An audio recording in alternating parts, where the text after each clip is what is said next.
I'd like to welcome you to the Tourism Development Commission regular meeting, Tuesday, August 19th, 9 a.m. We're ready to get started. If we could get a roll call, please. Chairperson Minear. Present. Vice Chair Montgomery. Present. Commissioner Kisselberg. Present. And Commissioner Shershanovic. Present. Thank you, Madam Chair. We have a quorum. Thank you very much. Moving on, we'll get approval for minutes. Do I have any questions or additions, changes to the minutes from the last meeting? No, I move to approve the minutes. Thank you. Can I get a second? Second. All those in favor with an aye? Aye. Aye. Thank you. Moving right along to agenda item number 3, Longwood's 2024 Travel USA and Return to Sample Reports. Presentation, commission discussion, and possible recommendation regarding the 2024 Longwoods International Travel USA and Return to Sample Reports. Presenter is Kelsey Waite of Longwoods International. Welcome. Hi, good morning. Thank you all for having me. So just a little bit about Longwoods and the work that we do with the city of Scottsdale. So Longwoods is a market research company, so we do a lot of survey work. We've been in the business since 1978, and we have headquarters in Columbus, Ohio, and Toronto, Ontario, but I am from Indianapolis. But we really turned our focus to tourism in 1985, and we work with 175 destinations, cities, governments, and brands across North America. So the Return to Sample and the Travel USA research that we're talking about today, we're really going to focus on the 2024 data and from the overnight. We do actually survey about day trips as well, but 10 minutes is a short time to talk about everything. But the Travel USA program started in 1990. We survey 250,000 domestic trips annually. And of those 250,000, 940 were overnight trips taken to Scottsdale specifically. And when I say anything overnight, that means it's a trip that was taken that's not part of someone's everyday routine. So it can't just be, well, they're from Phoenix and they come to Scottsdale to go to Costco and then go back home. Like, no, that's not it. It has to be a trip for leisure or business. So talking about 2024 specifically, there were 10 million trips taken to Scottsdale. And this is up 2.4% from 2023. And of that 10 million trips, 51% were day trips and 49% were overnight trips. So a pretty even mix there. But when we look at visitor spending, it is not quite as an even mix, right? So there was $2 billion in visitor spending spent just here in Scottsdale. So not including their plane rides or anything like that. This is money being spent within the city. And when we're looking at that orange number, that's going to be the overnight spend. So our overnight visitors are spending 80% of that $2 billion. So it's really an important subset of your visitation to focus on. And when we're looking at per person per trip spend, it's only $76 per person per trip per day. That's still great, right? That's $76 per person that you wouldn't be getting otherwise. But that's compared to $320 when it comes to those overnight visitors. We ask in the survey, why did you come to Scottsdale? You can come and do like 100 different things. Scottsdale has a plethora of activities, but there's one main driver, one main reason why someone chose Scottsdale as their destination. And 12% said that was for business. 52% said it was for some type of marketable leisure trip. And then 35% said it was to visit friends and relatives. This 35% is actually lower than what we see for Arizona in the US norm. But when we think about it, visitors that come to visit friends and relatives probably spend a little bit less than those who are going to do a special event or a bunch of other things. So being a little bit lower than the Arizona average here is not a bad thing at all. And when we break out those main purpose of trip into individual categories, we see that below visiting friends and relatives is actually touring, or what we call road trips. And that's at 13%, followed by outdoors and special events at 9% each. And then the fifth one in the top 5 would be a city trip.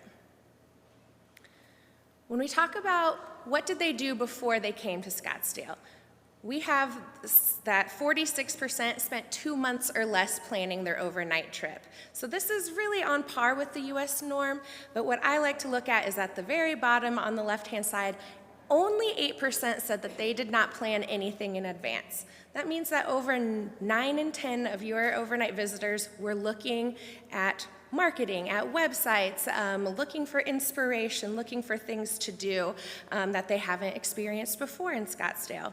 And when we look on the right-hand side, 27% of people actually visited the Experience Scottsdale website for planning before or during their trip.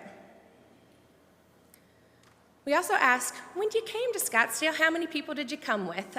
So the average travel party size for an overnight trip was 2.9 people, so about twice as many adults as children. Not a surprise, right? And then we had 22% of people that said that they traveled to Scottsdale alone. But again, 35% came to visit friends and relatives, so we're not saying that a quarter of people came to visit alone, but they probably just came to visit someone who already lives here. And of that 80% who did visit with someone, the vast majority visited with a spouse or partner at 66%, which is actually higher than what we see for the US norm. So a lot more couples here. When we think about where did people come from to visit Scottsdale, 20% are going to be in-state visitors. That means 80% are out of state. Out of state visitors tend to spend more, stay longer, so it's really great news to have this mix. And so when we're talking about out of state visitors, number one is going to be your neighbor, California, at 19%, so almost equal there between Arizona and California residents visiting Scottsdale. And then we've got New York, Texas, and Colorado. When we're talking about transportation, again, 80% of people don't live here, so they had to get here somehow, and 55% actually flew into the Phoenix Sky Harbor International Airport. And then one thing that we find out because of that return to sample survey that we do is the Phoenix Sky Harbor International itself, where in our regular survey it would just be they came to an airport, but with that return to sample we're able to get a little bit more granular into where did they actually fly into. And then on the right-hand side, we see that the ease of traveling to or from PHX to Scottsdale. We see that 40% said it was very easy to get to Scottsdale from the airport. But this is actually 8 points lower than we saw in 2023. So people were struggling a little bit in terms of traffic or just getting directions to get from the airport to Scottsdale. When we ask people, okay, I know you took an overnight trip and I know it included Scottsdale, but you're saying that your trip was 4 days, but we know that you spent 3 days in Scottsdale. That means that 85% of people said Scottsdale was their primary destination on the trip. So again, we're talking about 15% of people doing road trips, 80% of people being from out of state. It only makes sense that they have to stop somewhere to get to Scottsdale, right? It's not going to be the only place they go on their trip, but it is the main driver for their overnight trip. So I think that's really impressive and really speaks to the variety of things to do in Scottsdale. And when we look on the right-hand side, we're seeing that those who stayed one night was 33%, those who stayed 2 nights were 28%, and then the remainder would be 3 nights or more. One thing that I am really proud of you guys for is that 2 nights bucket really increased year over year. So anything that you guys were putting out there that's, hey, we have so many activities, we have so many events, stay 1 more night. That really, really paid off in 2024. Speaking of staying overnight, where did people stay? So 15% stayed at homes of friends and relatives. Again, 35% came to visit them, but they're not staying at their house, right? I don't want to stay at my grandma's house. I want to stay at a nice hotel here in Scottsdale. So people are still spending money on accommodations, even if they're here to visit friends and relatives. In the middle is going to be those traditional paid accommodations with hotels at 39%, resorts at 16%, and motels at 12%. So definitely still the majority of your overnight visitors are doing traditional paid accommodations. And then on the far right-hand side, we have 9% who are staying at a campground or RV park. In the survey that we do with the Travel USA, our syndicated survey, we ask about 75 different activities. And they're all pretty generic, but with that return to sample, we're able to really narrow down on Scottsdale specific activities. So on the left-hand side, we categorize those 75 activities into 6 different groupings. And what's most popular for your visitors are going to be entertainment activities. So almost 70% do some type of entertainment activity, and then 58% outdoors. When we look on the right-hand side, these are going to be those Scottsdale specific. So we've got Old Town at 42%, so that is by far and away the most popular activity. It's almost double, just even that second there with the Scottsdale Fashion Square Mall at 23%. Then we've got the Old Town Art Galleries, the Scottsdale Quarter, and then one that actually bumped up from 2023 about 4 or 5 points is going to be spring training. So a lot more people in 2024 did spring training than we saw in the year before. And then rounding out the top 6 is going to be that Sonoran Preserve at 9%. Something that I always like to look at is going to be the local unique businesses, where that money is going to stay within Scottsdale. So 37% said that they ate somewhere that included unique and local foods, and 59% had visited a finer upscale dining establishment. And 55% said that they shopped at a locally owned business. So again, all that money is going to be more likely to stay within the community. We ask folks as they are done with their vacation, what perceptions did they have of Scottsdale afterwards? So 66% said beautiful scenery, great place to relax, good for an adult vacation, wonderful first-class hotels, and great for golfers. I think one thing that there was only one that actually declined year over year, and it was the affordability of dining. So something to just keep an eye on in terms of perceptions. 80% of your visitors were repeat visitors, with 33% having visited twice within the last 12 months. And then 86%, I love this, plan to visit Scottsdale again in the future because they had such a great experience. And they would also recommend it to their friends who didn't come with them. So 90% of people said that they were likely to recommend Scottsdale as a destination to others. And then this is the last slide I have for you guys. So we ask about satisfaction on a scale of 1 to 5, very dissatisfied to very satisfied. And 64% of your overnight visitors clicked that top button, number 5, that they were very satisfied with their overall trip. This is great. We like to see anything over 50%, and this is well above that. And so the top 3 categories that are really leading into that 64 positive experience is going to be accommodations, food, and cleanliness. Food, even though it's second, did drop a little bit, but I do think that's more related to the cost and not to the experience and the quality of food. And then if I were to pick one place where you guys could maybe work on, is going to be that value for money. So that was 39% were very satisfied. But to be completely honest, we are seeing this getting lower and lower in every single destination. That's just a part of the times we are living in today. But thank you all so much. Thank you so much, Kelsey. Commissioners, do we have any questions or comments for Kelsey? Don't go far, just in case. Just one quick one. Of all the accommodation slide, I'm assuming the rest of that, like 40%, was short-term rentals is where people were staying? I didn't see that as a category.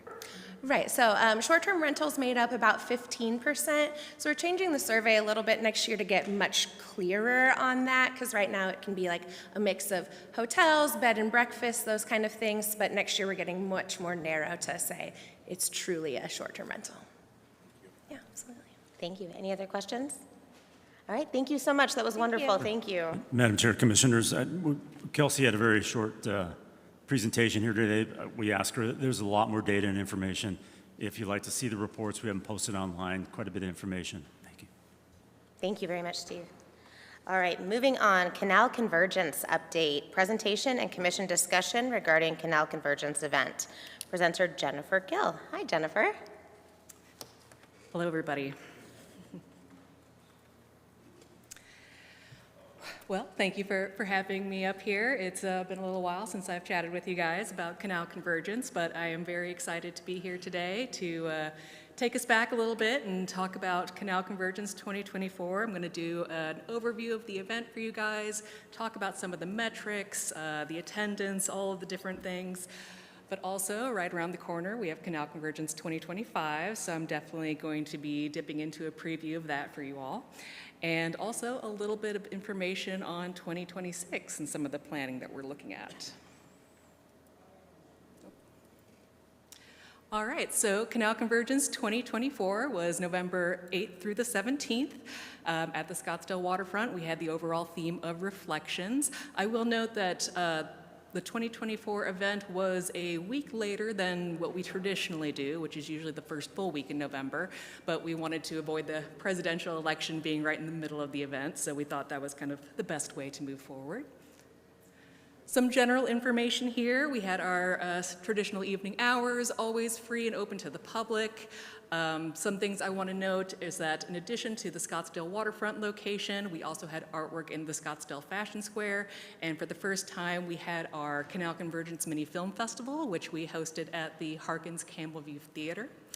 And of course, we had lots of other events going on, our different workshops, our tours, all of these things, but I'm going to digress and let the video speak for me because that is our best way.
So we had about a team of 16 different installers working over 12 days, usually doing 8 to 10-hour days to install 8 of these physical artworks throughout the waterfront.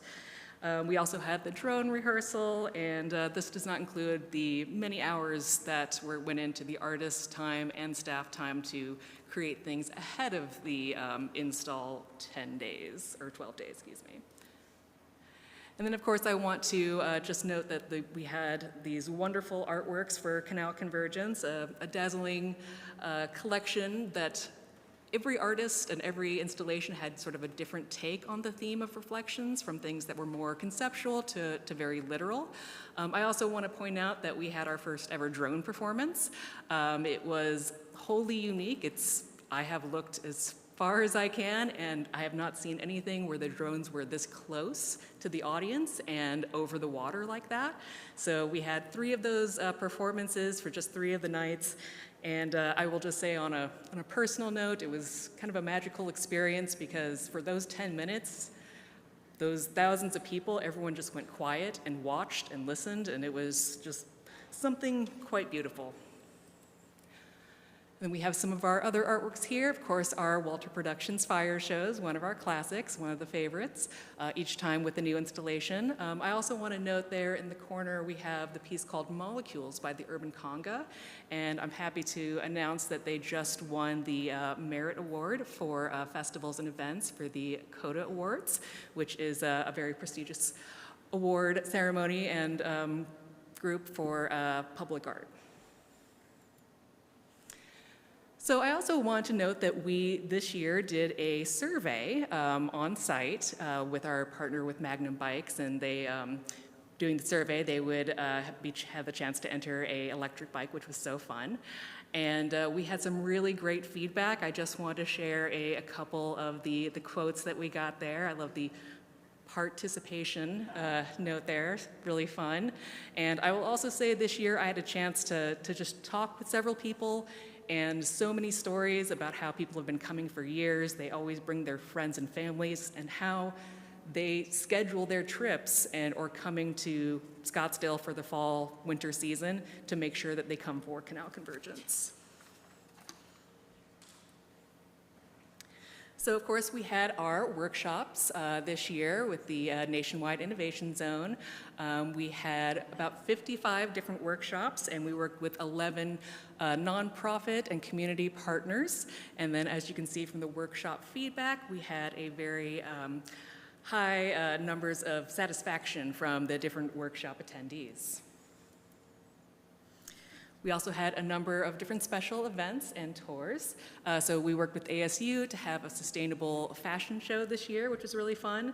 We, of course, have our VIP events, receptions. We partnered with Scottsdale Water once again to do the One Water Brewing Showcase, where we have the very, very recycled water brewed into beer with local breweries. We also did our Salt River Project and public art tours, which all sold out. So those are also very popular.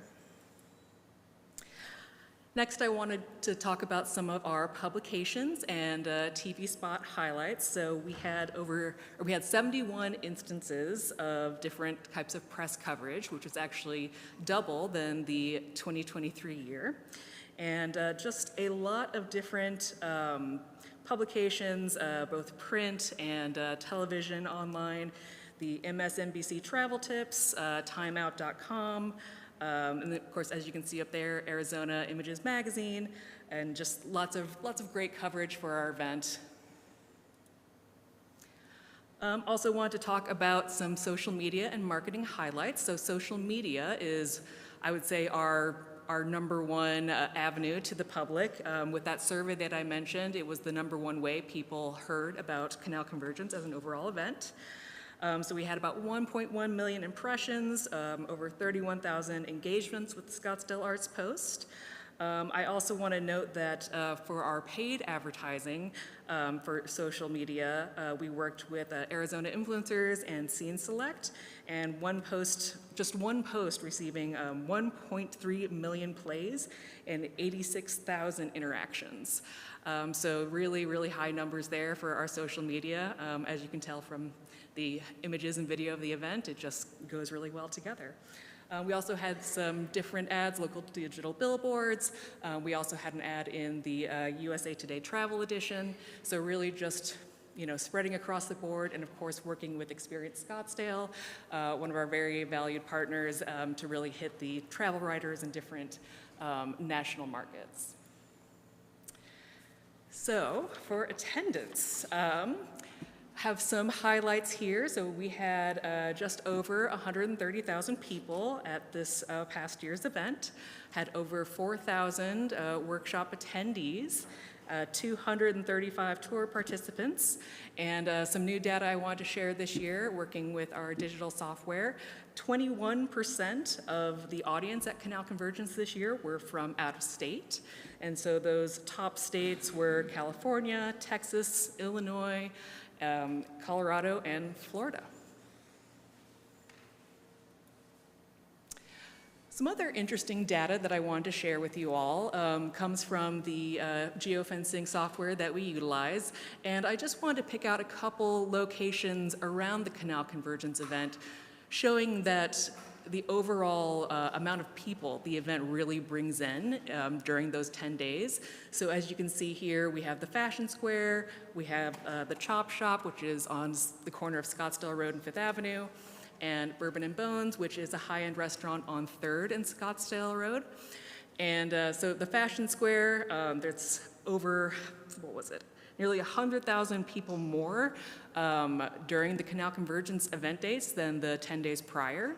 And then for both the Chop Shop and Bourbon and Bones, as you can see here during the Canal Convergence dates, we had about 1,000 people more visit those locations than the 10 days prior and the 10 days after.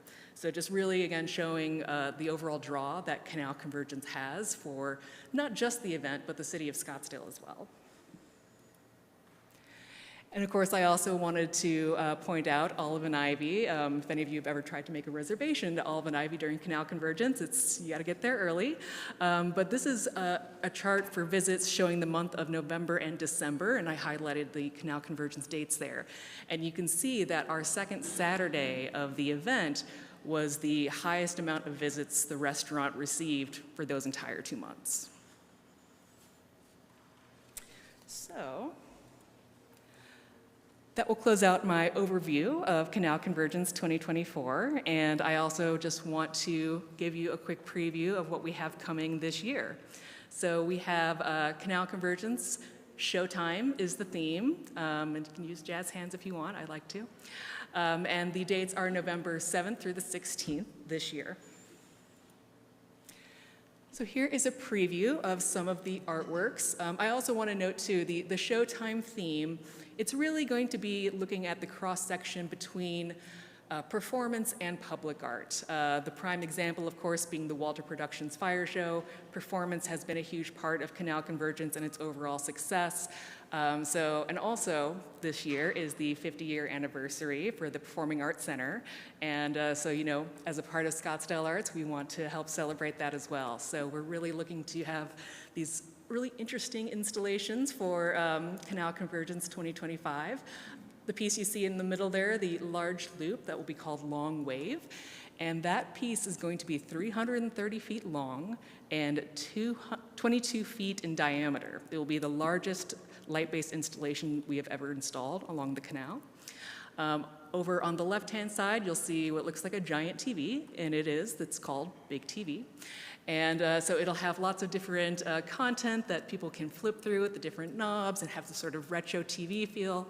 But also the screen will move back and it'll turn into a stage. So we'll have live performances in the TV. And then also at the top, was that left? Yes, sorry. The top left up there, we have this larger-than-life kind of steampunk style octopus, and its feet are made of drums that you can play to activate the different lights. And so that's just a collection of some of the different pieces we'll have, and more to come on that.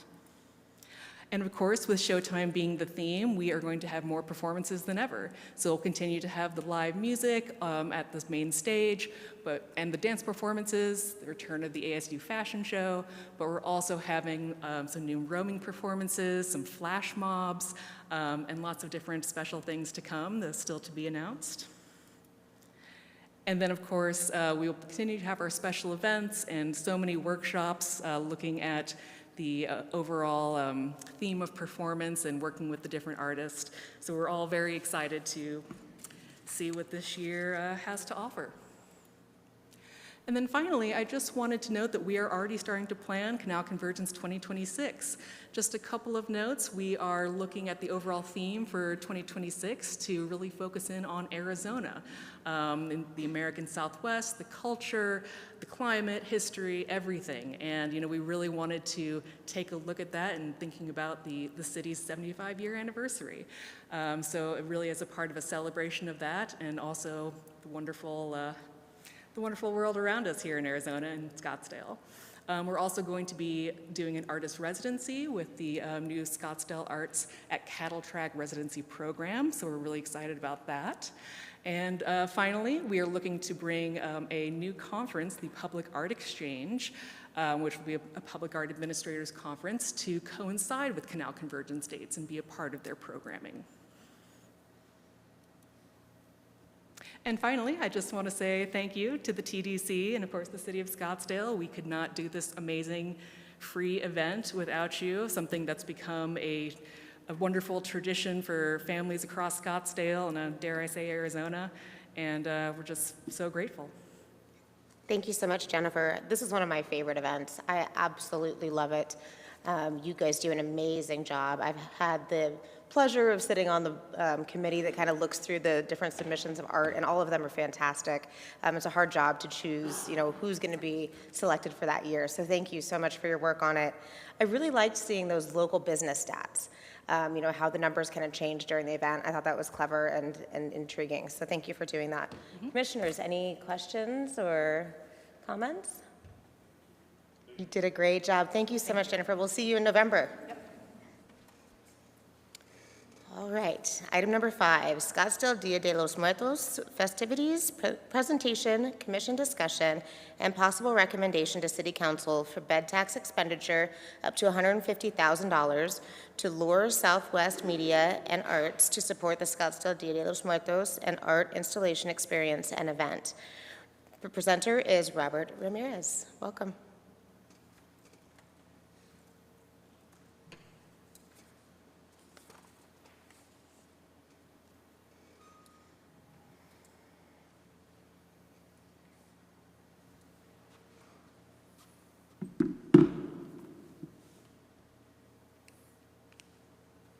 Good morning, Commissioners. Once again, it's our 9th year before the Commission to talk about Scottsdale Dia de los Muertos.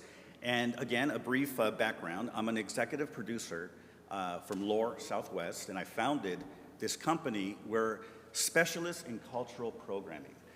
We do a lot of festivals, specifically with Dia de los Muertos, but I also do other productions, high-end productions. I'm also an executive producer over at the LA County Fair, where I design and curate large-scale art. This year we had about 850,000 visitors who came to see our production. But our main focus is Scottsdale Dia de los Muertos, and we'd love to talk about these festivities.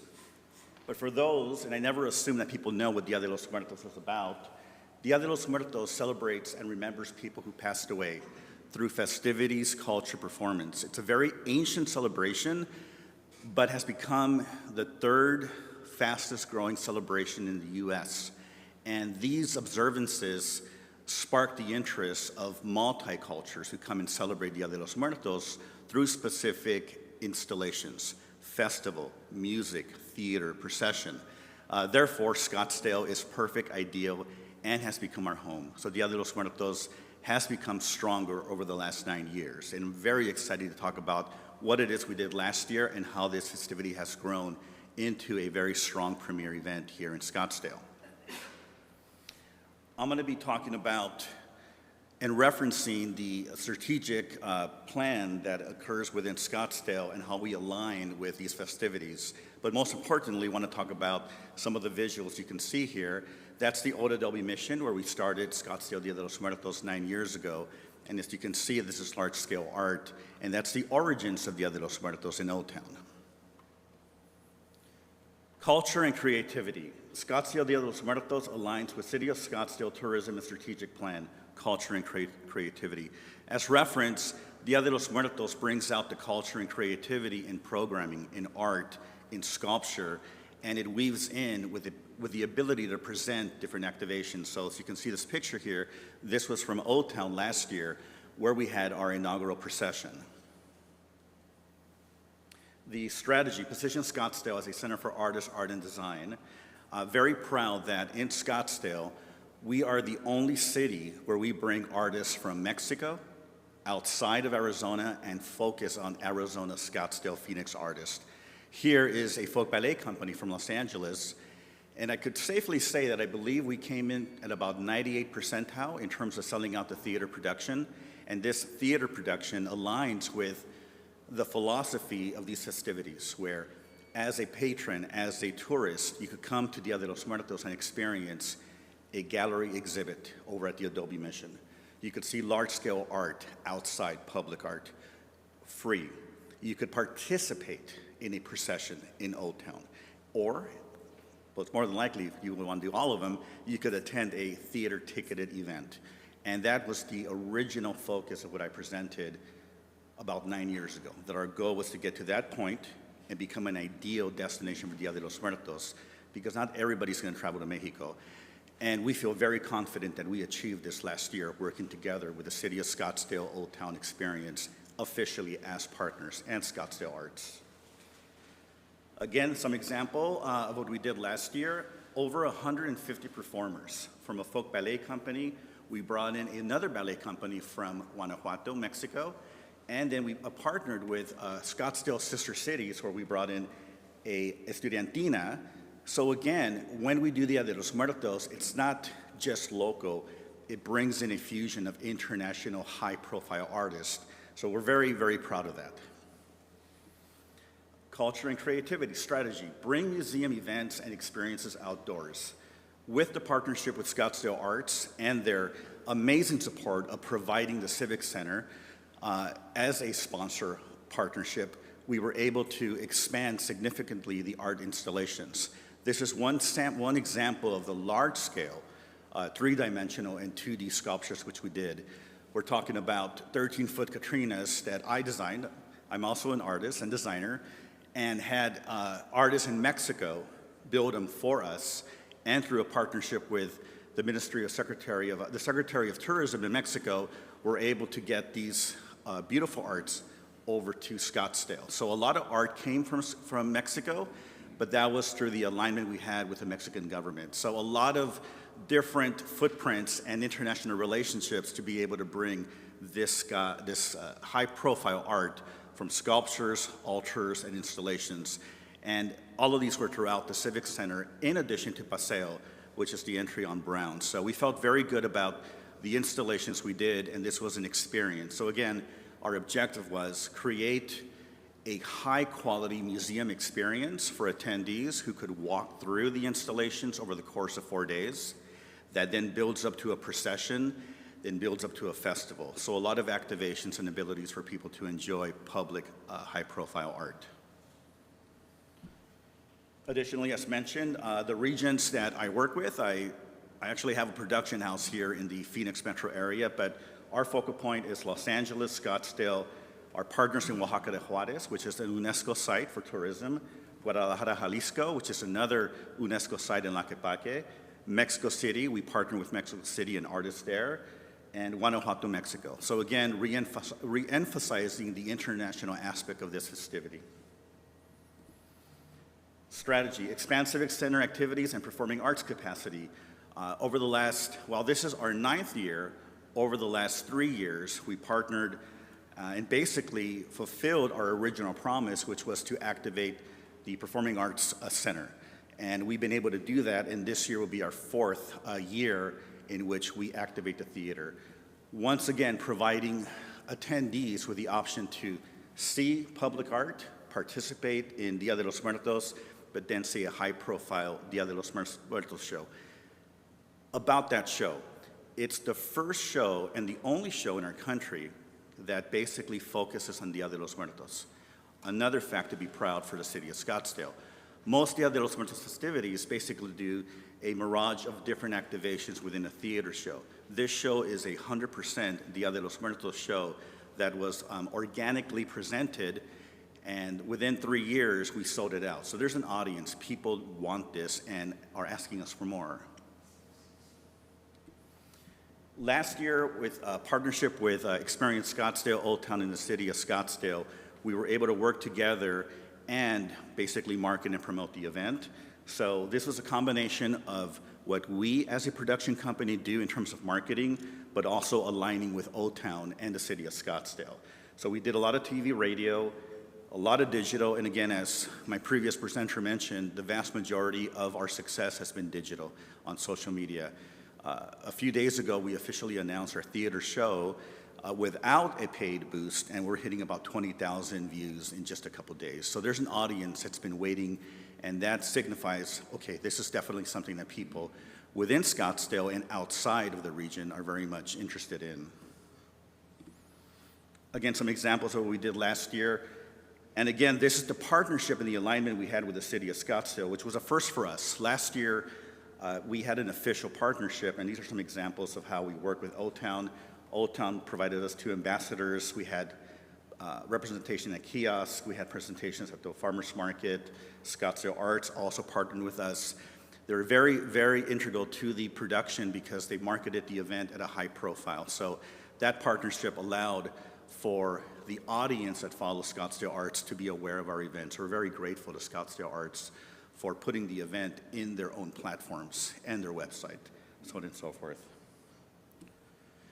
Again, a combination of what we as a company does and the city of Scottsdale, so a great example of working together. Telemundo was our contacts of promoting Dia de los Muertos, and the additional Fox 10 and Channel 3 were partnerships and activations with the city of Scottsdale, specifically Old Town, and I believe the agency that they utilize. Again, this is, I believe, going to be our 4th year that we do the large-scale banner promotions for Scottsdale Dia de los Muertos in Old Town, so that, I believe that speaks for itself in terms of how we position this festivity.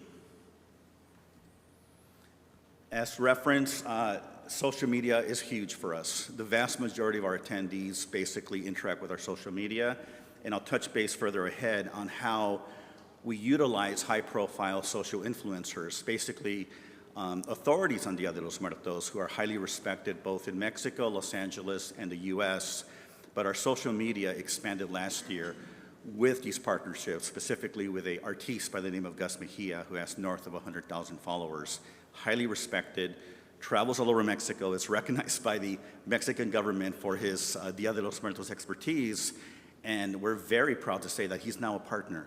So he's now a partner with the city, with our event, which is also a City of Scottsdale event.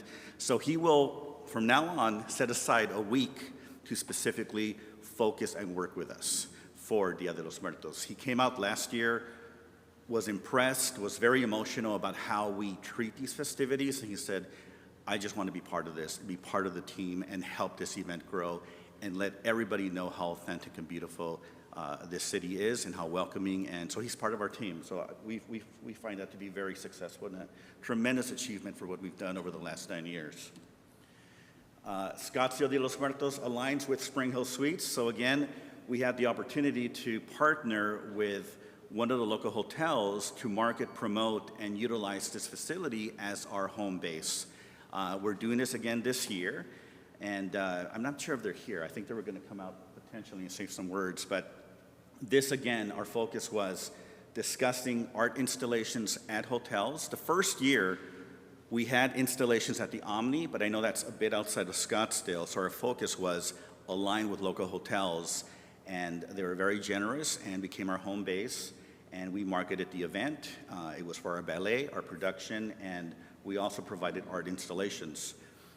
Part of the relationship with this establishment is that they are part of the Kensi AC Hotel, and we are in discussions for the new facility that's going to be in Old Town to convert the whole.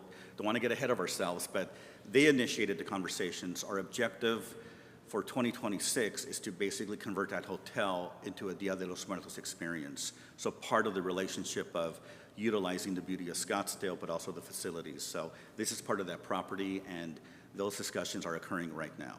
But they are our partner once again for this year. Historical funding, I came before you in 2017. I think that speaks for itself in terms of what we've requested. In 2020 and 2021, we made no request, but we still did our Dia de los Muertos. A bit of reference there.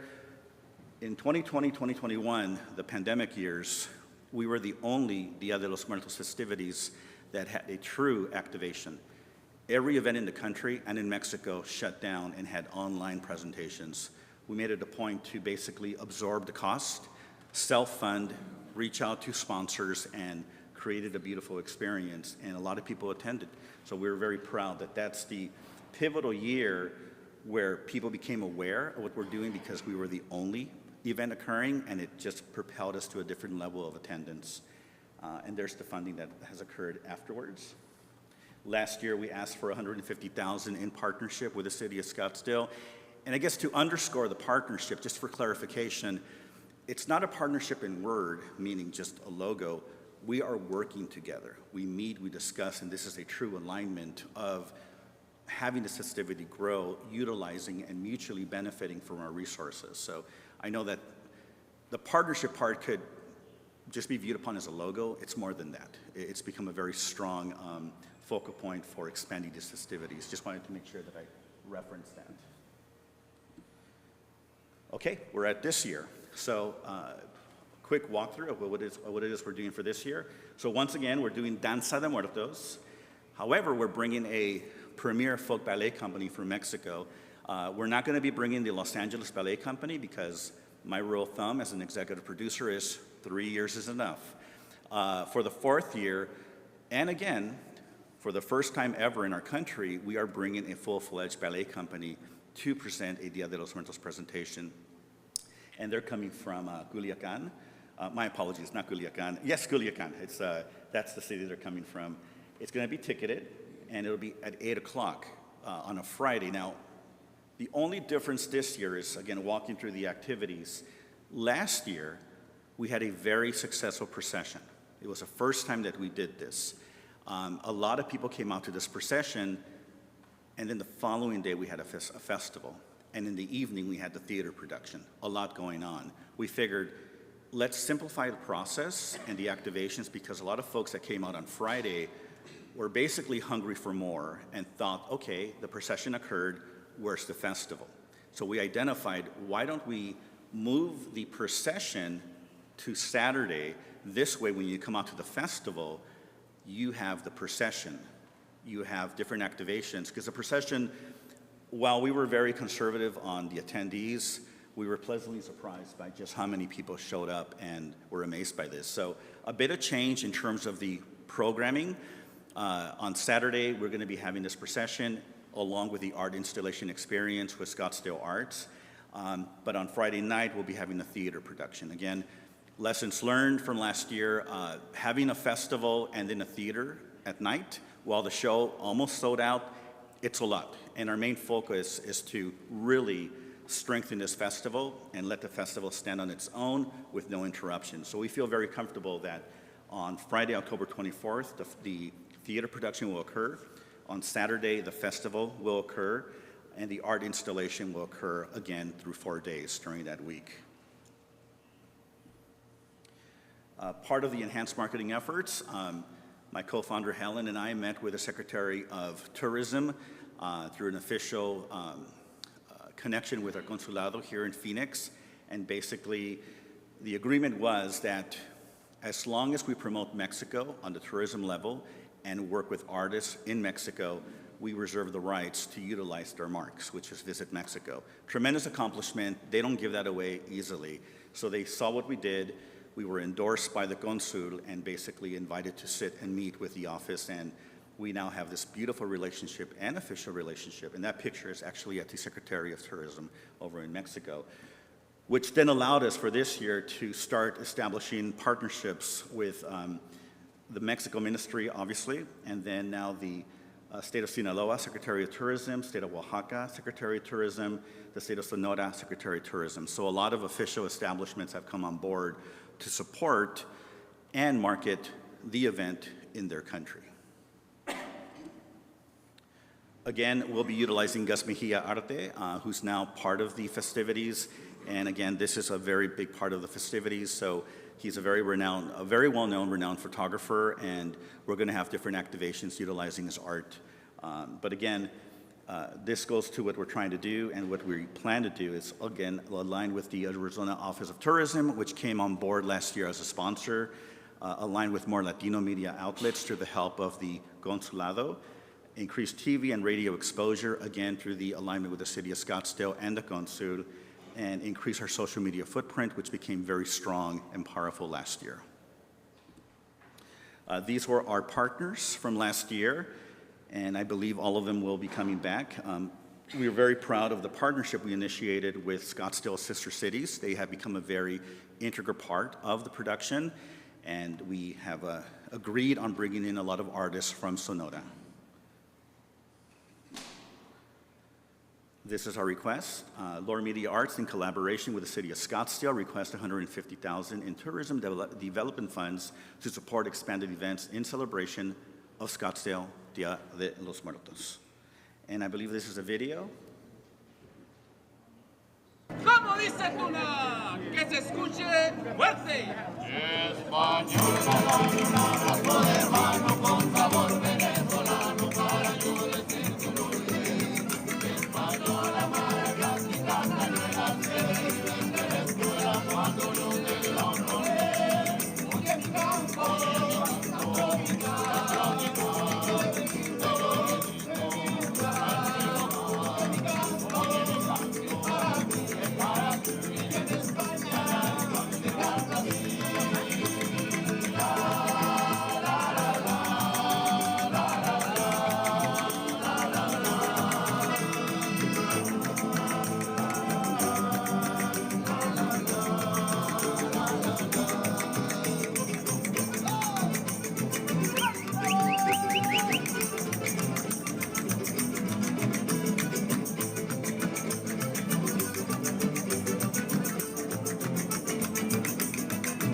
That was the procession from last year, the new one.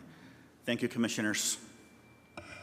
Thank you so much, Robert. Another fabulous event that I've had the opportunity to attend, multiple pieces of it, and it's always amazing. I want to open it up to our commissioners for questions regarding the event or comments. Good morning. Thank you. Great presentation, as always. I have a couple questions. First question is, congratulations on the Visit Mexico. I think that's a big deal. I'm sorry? Congratulations on the Visit Mexico relationship. I think that's a Yes. big deal. Yes, thank you. However, you mentioned Los Angeles in the marketing information I have here. Is there any other city in the country that you're marketing in, or is it just LA and Mexico? Mexico, Los Angeles, and then when we do our social media marketing, we target New Mexico. And obviously through our targeted ads, we basically stick in the area around Arizona for people to travel here. Okay. The second question is the thing that's fascinating to me about the social media driving everything is do you have direct relation or direct accounting for the people that took in the social media ad and then actively purchased a hotel, or what it accounted for in terms of room nights and how We many people came? We could identify, because when we do paid ads, we're able to see the traffic, the comments, and who does all that, who basically is signifying they're coming to Scottsdale. So we did see an uptick last year of comments and people basically saying, we didn't know this was happening, and now we're making arrangements to come to the festivities. The analytics via social media provide us the chatter and where this information is coming from. The vast majority of our audience, I would say 88% are women. They're the ones that are driving the event because of families and they feel safe with the event. And the age is all over the place, from 25 to 60. So our indicators, if I'm answering your question, is the intention of going and coming out. Now, did that mean they came out? Well, the increased numbers in attendance gives us the confidence that the marketing campaign via social media was successful, because that's where everybody's on in terms of specifically Instagram. Facebook is available for a different, maybe my generation, Facebook. We still do Facebook, but our driving force is Instagram. We are going to be doing TikTok. I've been told that's the platform, the immediate platform for people under the age of 30, but our strong suit is Instagram because of our longevity. So we're able to track the interest, the commitment, and the audience, specifically in translating into who's attended. Our ability is to basically look at the actual attendance of people that have come. We know that because of the theater event from Los Angeles, we get a tremendous amount of people that come from Los Angeles and Tucson. Just obviously outside of Scottsdale, people come in. But our main driving force is Tucson and Los Angeles that come in. And who is the actual target audience? I mean, do you have a specific demo that you are targeting? Because you go a variety of social media tools, right? You mentioned 30 and under. Is that the main target, or is it When we family? target, fortunately through our social media, we target folks that are interested in culture, in museum events, in traveling to Scottsdale. So our main focal point is identifying through the algorithm people that are specifically looking for festivities in October through culture and all the different dynamics that exist in our targeting. So museum followers, art followers, performance. And again, because these festivities are so dynamic, you get theater, you get outdoor activations, we basically have to be very mindful of not going too broad. But we target northern Mexico, we target Arizona, we target Los Angeles, and obviously we put in the greater Phoenix area. I would just like to know, based upon the growth of the event, what is the attendance last year? What do you anticipate the attendance being this year? Last year, with the mission, our numbers were conservative, around 5,000. The mission was open for about 10 days. The numbers that I believe, Steve, you provided for us were, for the festivities, were about 4,000, give or take. And the procession had, oddly enough, I believe around 3,500 people who attended. The art installation experience, with that ongoing traffic of people that come, those numbers hit us north of 10,000.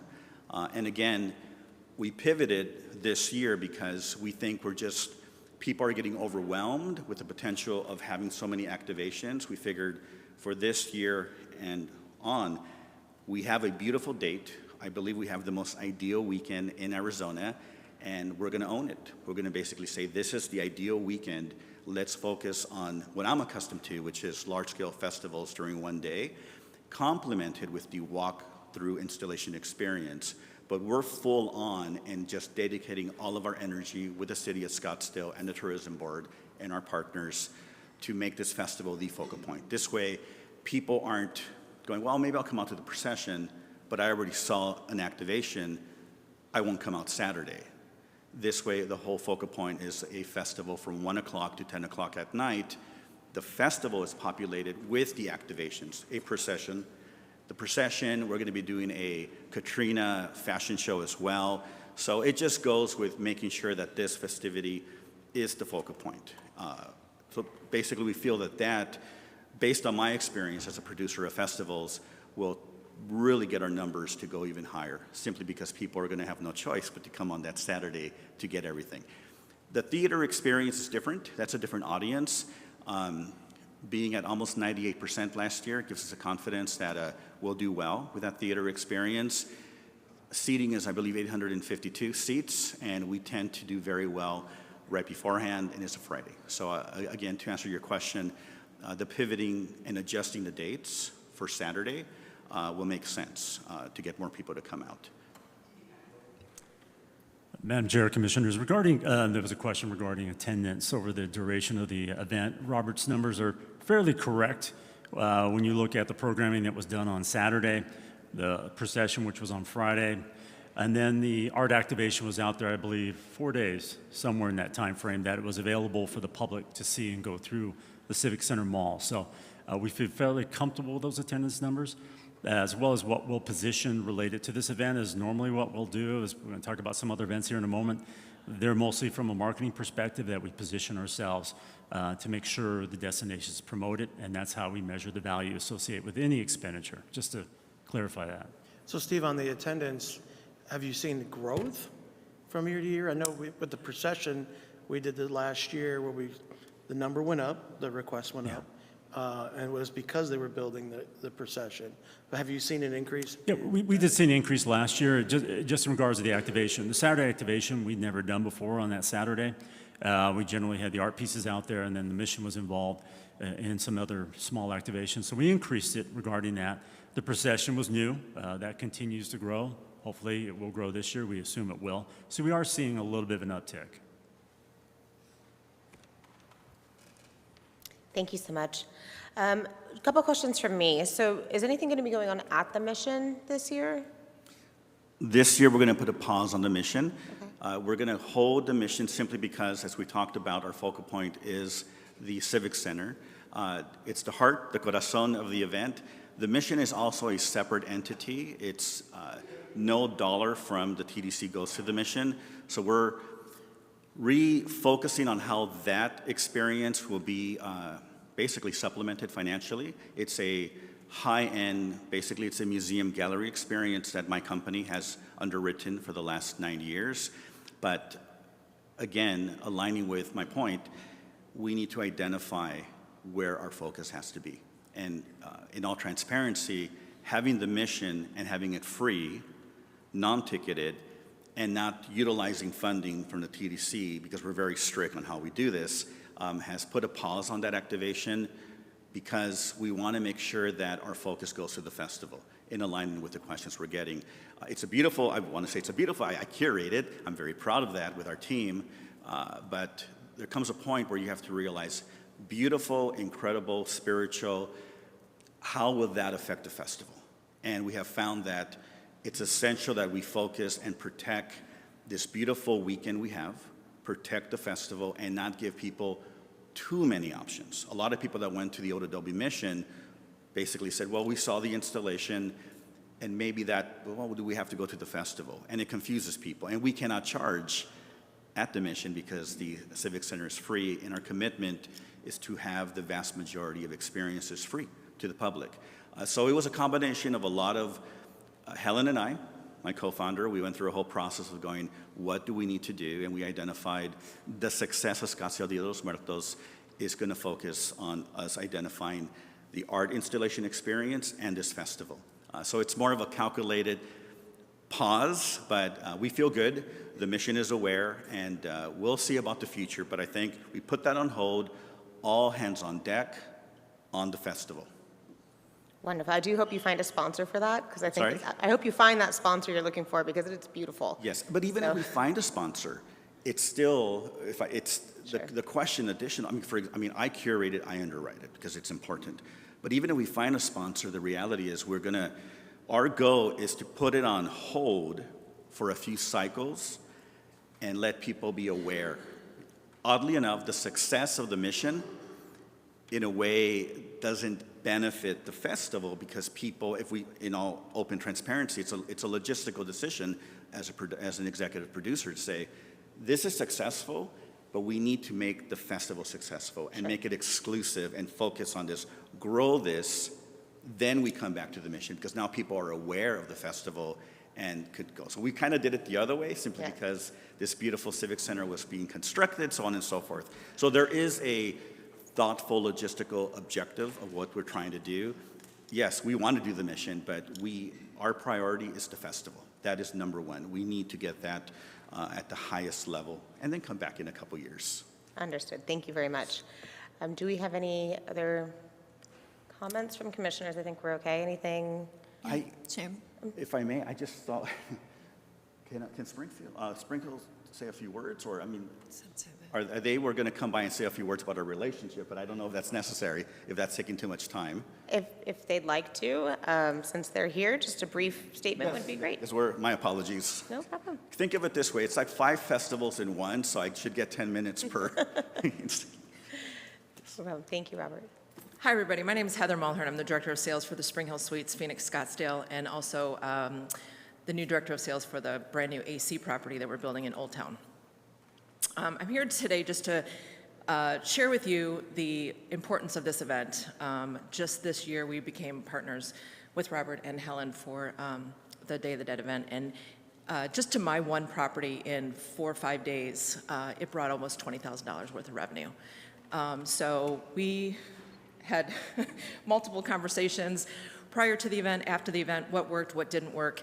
And this isn't just a one-time opportunity. I mean, I see the potential in Robert and what he does and what he brings to his events and what he can bring to the city of Scottsdale.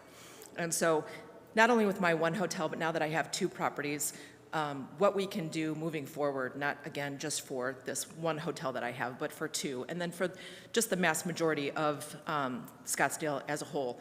The clients that we had staying at the property that did not come to Scottsdale for this event have literally called me and said, hey, when is this event happening again? We want to come to Scottsdale just because we had a great experience. So those are people that would not maybe necessarily come back to Scottsdale had this event not been taking place and know that it's going to be happening on a yearly basis.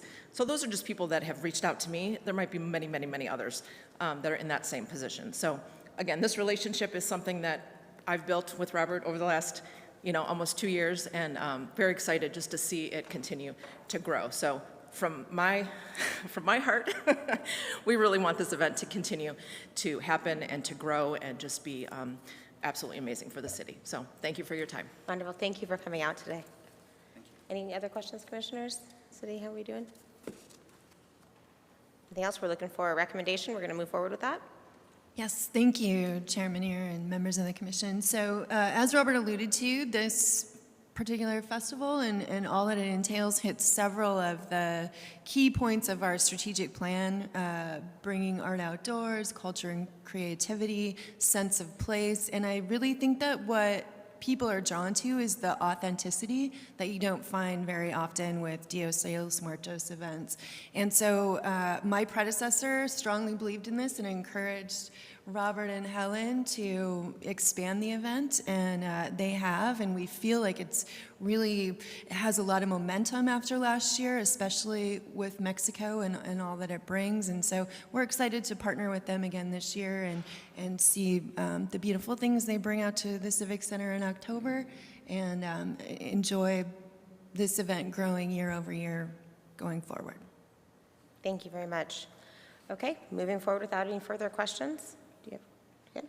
Okay, we are being asked for a possible recommendation of a bed tax expenditure of $150,000. I will take any motions from commissioners.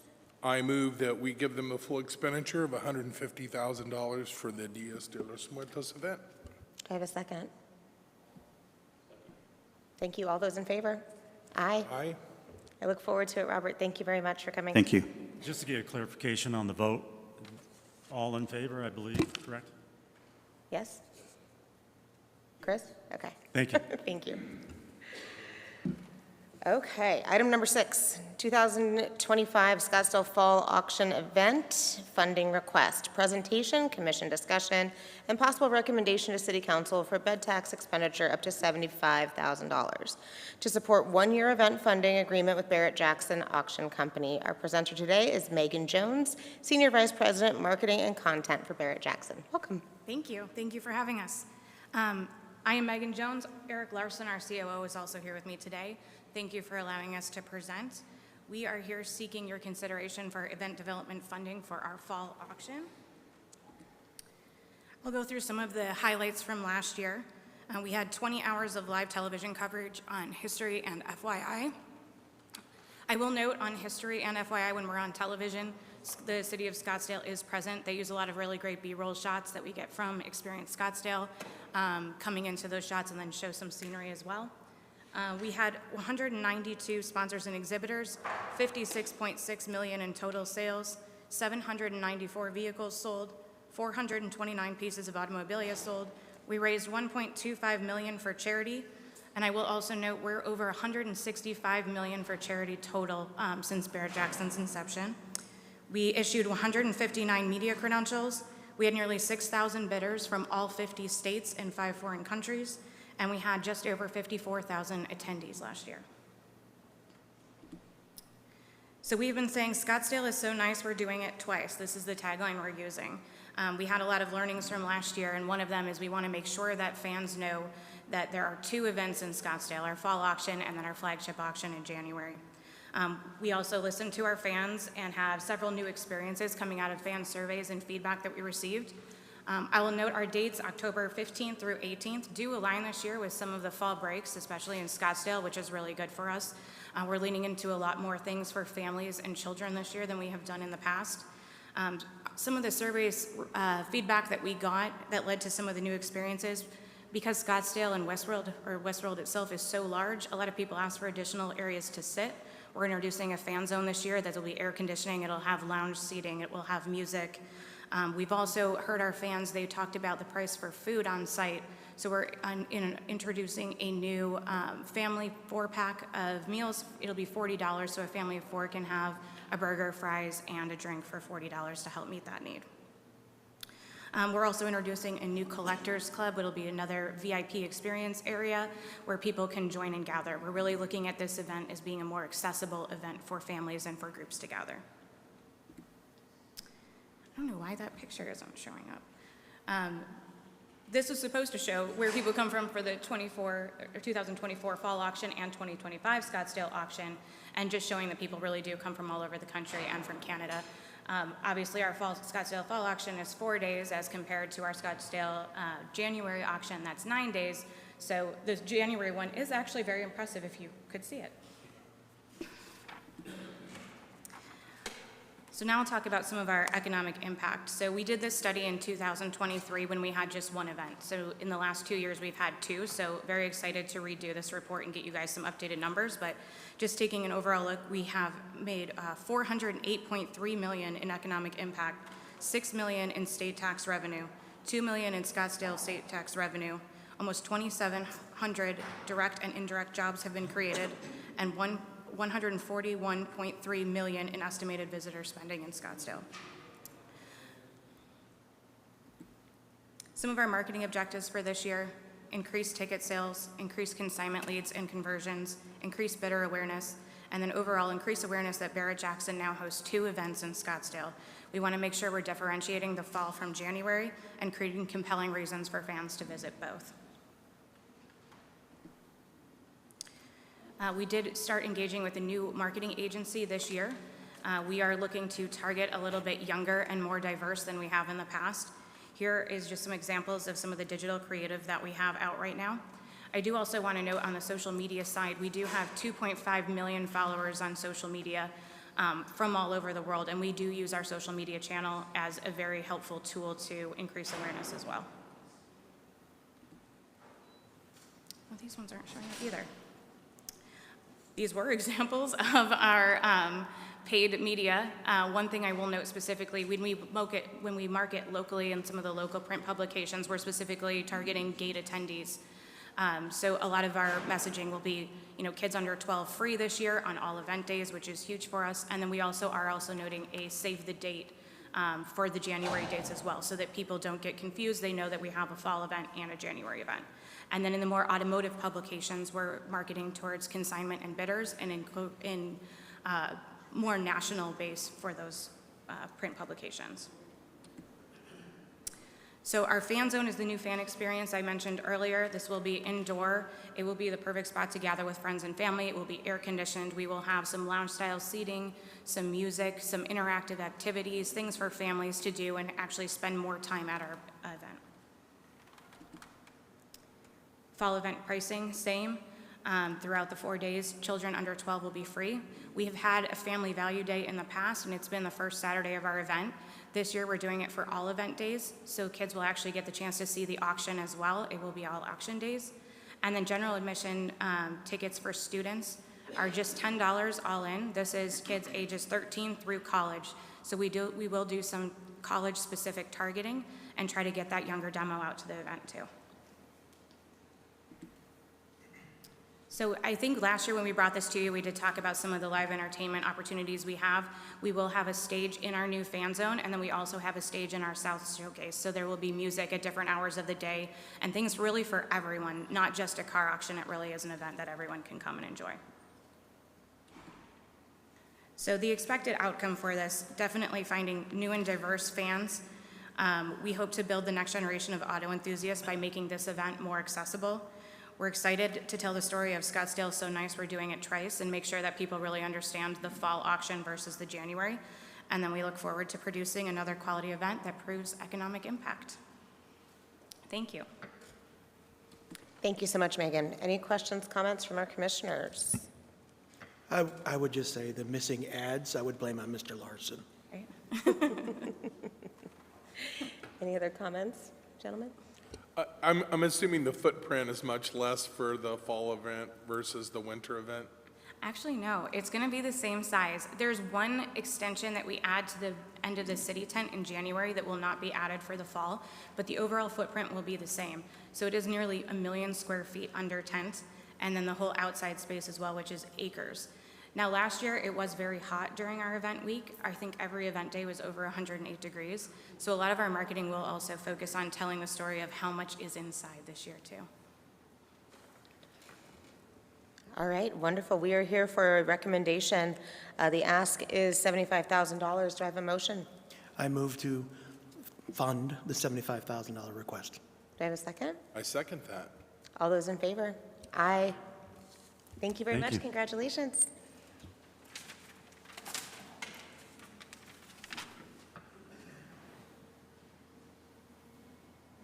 Steve, I'm not sure if we have to wait. Okay. Yeah, oh, wait. Chat amongst yourselves.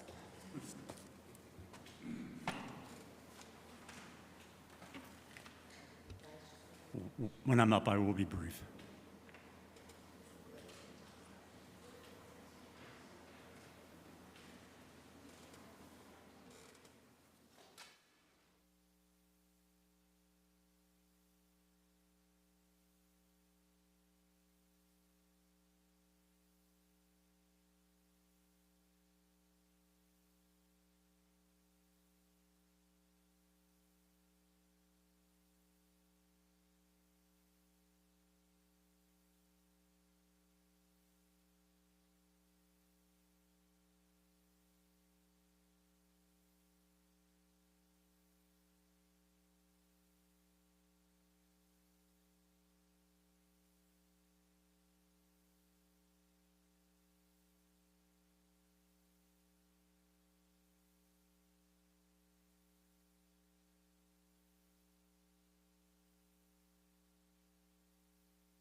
Okay, we are at item number 7, event program funding request. I believe Steve is here to talk us through. Madam Chair, Commissioners, this time, since we had so many requests coming in through our program, so I'd be best to just do a very brief presentation and go through some of our event funding recommendations.